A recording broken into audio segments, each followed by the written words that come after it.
शाखाम समादाय हस्तेन नव पल्लवम। बेल पत्रों का चयन अपने हाथों से तो ज्यादा बढ़िया।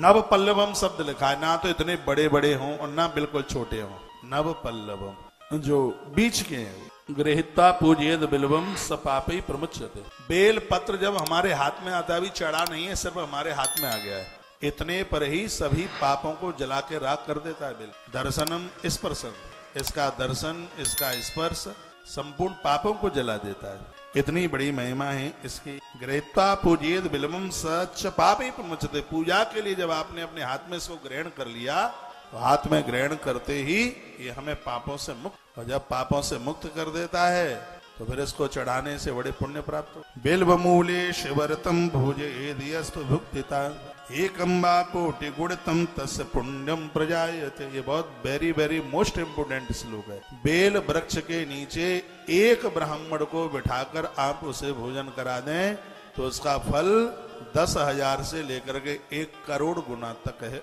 अब आप कहोगे या 10,000 कहो या 1 करोड़ कहो तो ये दो कैसा हो, क्योंकि कुछ चीजें ऐसी हैं जो ब्राह्मण को जिमाने से उसका कई गुना फल मिल जाता है। जैसे ब्राह्मण को खीर खिलाने से उस ब्राह्मण भोजन का बहुत बड़ा उसका, ब्राह्मण को खीर पूरी कच्चा भोजन नहीं, आप उसको परिपक्व भोजन दे रहे हैं तो उसकी महिमा ज्यादा है।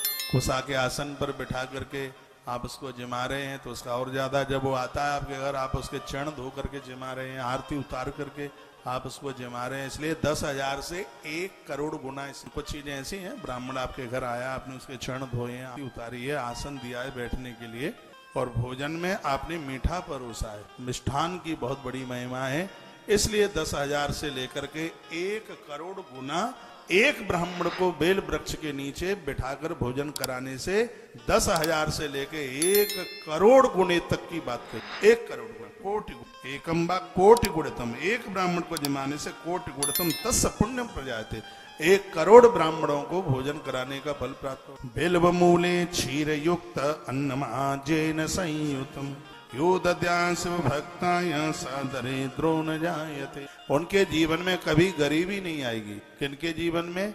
1 लोटा पानी भरें, उसमें गौ माता का, देसी गैया का कच्चा दूध डालें। वर्णन है बिल्वमूले क्षीर युक्त। क्षीर तो दूध को ही कहते हैं, क्षीर युक्त। तो उसमें दूध उसमें आप डाल लें, और फिर घर में कुछ अन्न पकाया हो, उस अन्न को उसकी जड़ों में रखें, फिर उस प्रसाद को किसी नंदी को खिला दे।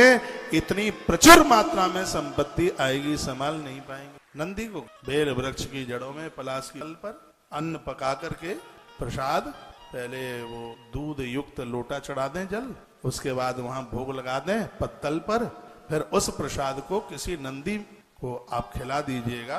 तो उसके लिए क्या लिखा हुआ है, उसके लिए इसमें बड़ा अद्भुत श्लोक का वर्णन किया गया है कि यदि आपने ऐसा कर दिया तो यो दद्या शिव भक्ताय सा दरिद्रो न जायते। उस शिव भक्त के जीवन में कभी दरिद्रता नहीं आएगी, कभी गरीबी नहीं आएगी। इतनी बड़ी महिमा है भैया। अब आप लोगों के निमित्त हमें तो ये काम चालू करना पड़ेगा। बेल की जड़ों में गौशाला एक बहुत बड़ा बेल वन बना रही।